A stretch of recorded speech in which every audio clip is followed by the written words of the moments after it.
Is there any advice you'd give to budding songwriters about making a hook? Because it's important, right? Yeah, hooks are everything, I think. Of course, I think that you need to repetition is quite good. Not too much repetition, but you. No.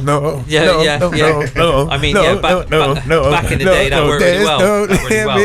Techno. That was a good song, man. Still is now. Still is a banger. Like, take me back to my club days. Yeah. But no. This is the Wordlife show on Ujima Radio.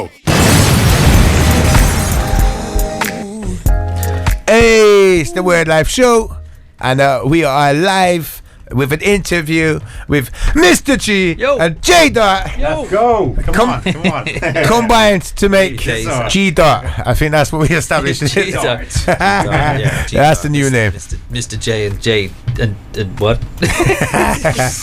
Yeah. Confusing the audience. No, but honestly, if you've been tuning in throughout the show, you know I played loads of music by you guys, mainly by J Dot, but we got some of your vocals, I believe, on the track that's playing in the background as we're speaking right now. So I want to do basically a brief interview to introduce you to our audience, the radio audience, but also the audience on the Wordlife YouTube channel, because we film these interviews for release on the Wordlife YouTube channel.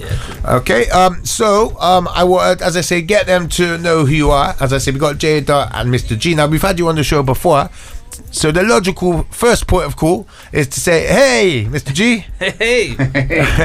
How you doing, bro? Yeah, I'm good, man. I'm really good. Yeah, how are you? Yeah, pretty good. Stuff, yeah. Also, that's safe. Have you done? Look, you were speaking earlier. I understand you're a man of many different strings to your bow, as they say. That's correct. So you were saying you scratch, you produce, you not just scratch in general. I meant scratch records. No. He's got scabies. I love, obviously, you know, like you say, all the DMC sort of stuff, the scratching and stuff, the producing, singing, songwriting, and stuff like that. Yes. You know, really interested in doing that throughout the years, and producing, sampling. You know, that's my main sort of thing. But also, you're a singer as well. I like a bit of singing, man. Just a little bit. So he's trying to be humble. He's I like a little bit of singing. Just a lot of singing, right? It's all about the hooks, really. If I'm honest with you, I'm on that sort of thing for making some good hooks. So that's what I was trying to bring, that flavour to the track with everybody else as well. So you know what I mean. I think the hook is probably the most important part of the song. You know, there's so many people. I think we come from an era where there was a few rappers that was like, you don't need choruses on your song, which just rapped for like 7 minutes. I was boring the pants off for pretty much every listener. Yeah. Bar a few rappers that could pull it off, you know what I mean? Unless it's a diss track, safe. But no, on the real, like choruses, sorry, it's called a hook for a reason, right? Yeah. It hooks you in, you know what I mean? It keeps you singing along and everything like that, you know what I mean? So I think that's a fundamentally really important part of a song. But I think also as you produce, you probably get the structure of the beats and that side of it a bit more as well, right? Yeah, absolutely. Yeah. I mean, it's like you say. I think for the hook side of things and the structure, just don't forget about starting at the basics of it all. Do you know what I mean? Because I think when you get the basic bones of that riff, that's when you can get the flood of inspiration that comes through, and that generally gets the hook going straight away when you kind of listen to. So you say the basic bones of the riff. So for anyone who don't, like non-musician types, the riff is not about like riff raff like us common folk. Yeah, you mean the riff is in like the melody? Yeah. If you play me a riff or something like that, you know, straight away lyrics come in, hooks flood into my mind straight away, and it's like, wow, I have to get that done, have to get that down. Yeah. So what do you think, like, because there's a lot of people who are terrible at hooks. What do you think makes a good hook, and how would you tailor a hook? Is there any advice you'd give to budding songwriters about making a hook? Because it's important, right? Yeah, hooks are everything, I think. Of course, I think that you need to repetition is quite good. Not too much repetition, but you. No. I mean, back in the day that worked really well. Techno. That was a good song, man. Still is now. Still is a banger. Like, take me back to my club days. But no, it is about that repetition. And actually and building the track, and it's the main sort of body of the track, really. And I think it's, if you can maybe create an ID whereby your audience can then also relate to that, it kind of helps out infill the rest of the track, if that makes sense. So I end up sort of producing the whole track in its entirety, and then you go, well, where do you step back from, if that makes sense? So you know, you work back from it. if that makes sense. So wait. So you build the track is in the beat, or you build? So when I build the riff and I build the hook and I build everything in its like maximum entirety of the song. Yeah. And then I work backwards from that. As in you turn backwards. I mellow that out. I mellow it out. So yeah. Okay. So you then So what you do is you build like the highest, like the point where everything's going on, and then you strip it down a little bit. Strip it down for the sections of the song, and then bring it back into that and part. then work back across it again. If that makes sense. No, that does make sense now. I kind of get. I thought you meant you just like turn around. I've had no. Yeah, and then sometimes you can add a bridge in there. Like sometimes the tracks need a bridge, sometimes they don't. It depends, I guess, if you want to extend the play and all that sort of stuff on there. But yeah, man, that's how I kind of do fit. Like, fair. So, what was the first time you ever done stuff musically? What in general, like music? First time. I don't know whether you picked up a piano or a piano. Okay. I was at a fair, and I remember picking up a keyboard, and I was playing around on it, and I thought it sounded like Mozart at the time, but obviously wasn't. But I suppose going back from that, I'm left-handed guitar. I play guitar, so obviously. I learned how to put riffs and stuff together on a guitar which only had 4 strings. Oh no!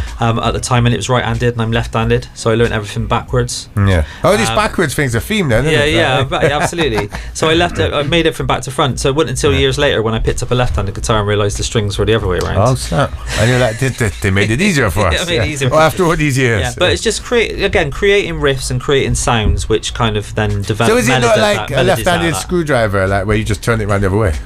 Maybe. or glass hammer or something like that. I don't know.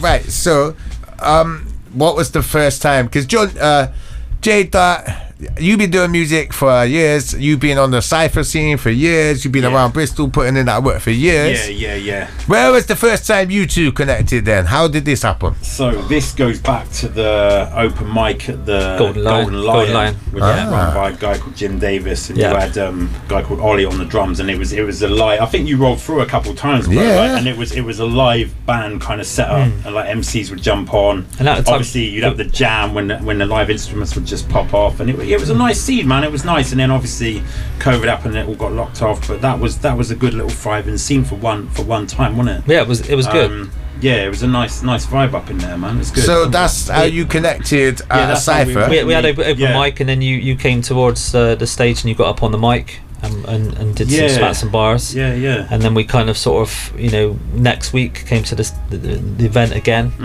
And then you gave me your card. You got loads of those cards in the back pocket. His memory on this is better than mine. You know what I mean? Yeah, that's what happens when they do events in pubs.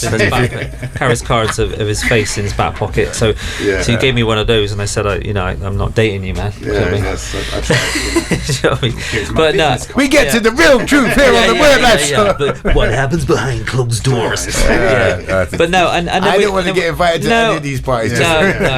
As long as him. But no, it was cool, wasn't it? And then we kind of had a vibe from there, and then we started off kind of getting together and mixing with a couple of the other guys there as well. Blaze, IMB as well. Shout out to wicked Blaze. Guys, so much love for Blaze. You know what I mean, as well, and everyone else as well. Like you say, shout out to the collective as well, the Caravan Collective as well, and Boyce and all that sort of stuff. Because again, everyone sort of came together in that time, and we all sort of got together and we had a bit of a fusion with it, so it really worked well. So. And that's how we sort of came to fruition, really, on that. And we just kept it going with the music. And so that was because you had a crew of you. Was it called QC? Did you say? Yeah, it was a Quantum Collective, and I was going to ask what it was called. Quantum Collective. How come you went for Quantum Collective? It was all about. It's more of a universal thing, I think. Do you know what I mean? It was about quantum being the universe and everything else like that. So it was coming together on that side of things. So a bit universal, a bit kind of spacey sort of thing on there as well. So we thought we'd go for that, and that worked really well. But then again, that was pre-COVID. COVID hit, and everybody dispersed and went off, and before we all knew what anyone was doing and what the world was going to be like, everyone went independently into different directions, which is cool, which is absolutely amazing. So and we're back. We're back now, and we're just kind of picking up some older tracks, some new tracks, and putting a fusion together, and just trying to release and put out an EP as well, aren't we? So that's something we're sort of working on, me and Johnny. Okay. Like a hook-driven EP, really. So it's all good. So yeah, man. So we're gonna get J-Dot singing some hooks as well, or is it just? I'm on that. I'm gonna get my Stevie Wonder on, I think. Yeah. Johnny Wonder. But I think what it is, I think the kind of main vibe on the EP is like to kind of get the conscious, because I consider myself like a relatively conscious artist, so to kind of get the conscious stuff out and give it a bit more of a not a mainstream. Whereas last time when you come on, I think you were going under the bracket of conspiracy theorists. Do you think you've stepped back a bit from that? Yeah, do you know what? Like I was a little bit, man. Like I think the rabbit hole was. Like, I think I got sucked into rabbit hole. I got sucked in there a bit, bro. No, do you know what? A lot of people do, bro. A lot of people, and the thing is, there's so much madness in the world. We don't know what to believe sometimes. You know what I mean? But I think now as well, not to get like too deep into it, but I think like I went like within rather than looking at everything. I went on my own little personal journey. I started like taking care of my health a bit better, like my mental health, physical health. Like, not to get too deep, but like music's very important in that. Yeah. You know, this guy is very creative, and like we put together a few bits and pieces, and like I just hope it'll have a positive impact, man. Like I genuinely do. Like that's what I wanted. That's my reason for doing it. Yeah. To kind of uplift or put positive energy out into the world and put stuff good like energy out there. As you were saying earlier, it's therapy as well. I think it's really good to express and stuff like that. Yeah. Absolutely. I do have to add that, you know, I was going to say about my granddad was a Rat Pack sort of singer, like Sinatra singer, and I must say that my mum was part of my inspiration for my music. Wait, he was actually in the Rat Pack? Not in the Rat, but no, he was a Sinatra singer. So in the big bands around Bristol, so he used to do lots of Sinatra impersonate. That sort of style, kind of, So all crooner sort of style. So I used to love all that sort of stuff. I thought I got to mention that, and I also got to mention that my mum obviously is a big inspiration for me with the music as well. She was a singer, and she went on to do like loads of bands and groups and stuff like that. So I grew up a little bit around. Heard of? Well, maybe so. There's some hidden tapes that I might dig some out and do some sampling. Maybe. No, did he? No. Comment was going to come out. No, I nearly said it when you said about comment. I think every radio show, something like that. Yeah. Every radio show is going to come up with someone else. No, I know, but there's a lot of work for that moment. But look, on the real, super talented. Honestly, like jokes aside, I think you guys are super talented, and it's good to see talented minds coming together, because more minds create great things, you know what I mean? The production's really good, the singing's really good, like you're going in, the songs are really good, you know what I mean? It's good to hear. So I believe you've got the one that we're gonna perform live that we played already.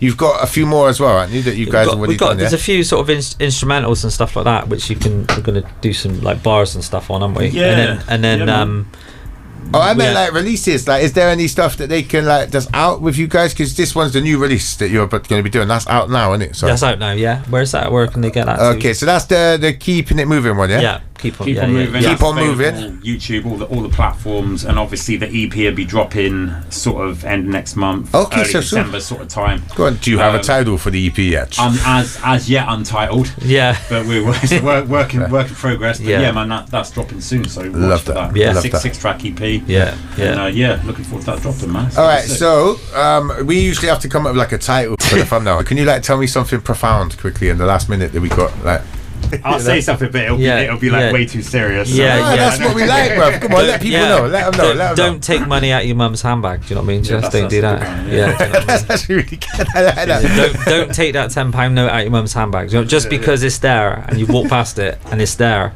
Yeah. You know she's put it on display. She's testing you. She's gonna get you. She's gonna get you. So yeah, don't do that. Do you know what I mean? That's the sound advice, right? We've all been there. Yeah, if that's profound enough, I don't. Right for that.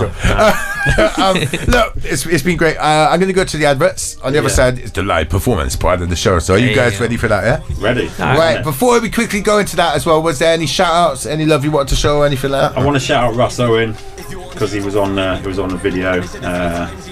Yeah. Kaylee Glover and Charlie smashed that video, man, and obviously G for being in it.